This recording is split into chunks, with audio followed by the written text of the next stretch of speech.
presented by Shiv Sona Music. पियावा घर देखे घटना के राते बिछौना बिछा के पियावा घर देखे घटना के गबन करा के पियावा लाइके तोड़ दे कई पटना में गबन करा के पियावा लाइके तोड़ दे कई पटना में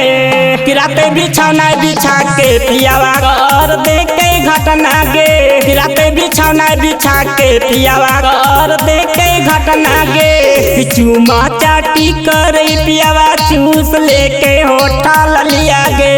चूमा चाटी करे चूस लेके होठा ललिया गे राते बिछौना बिछा के पियावा घर देखे घटना गे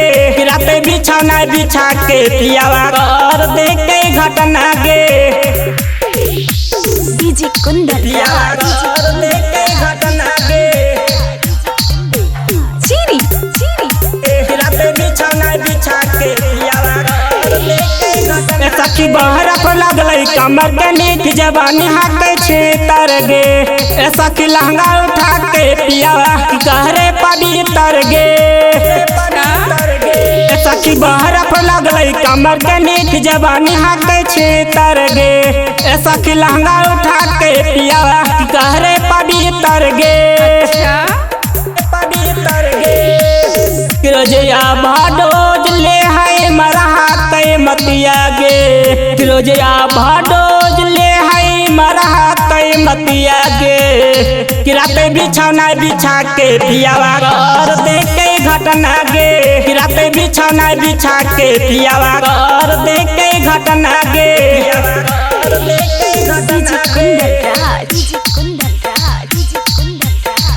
राते बिछौना बिछा के पियावा घर देखे घटना गे सखिया जवा सहनिया माने कहानिया ना से जवानिया गे सखी रोजे रोजे पेड़ा खिया दे ना से जवानिया गे सखिया जवा सहनिया माने कहानिया ना से जवानिया गे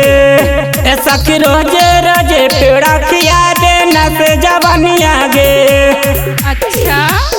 रोजे चॉकलेट खा के ना पाई जवानिया गे रोजे चॉकलेट खा के ना पाई जवानिया गे राते बिछौना बिछा के पियावा घर देखे घटना गे राते बिछौना बिछा के पियावा घर देखे घटना गे presented by Shiv Sona Music.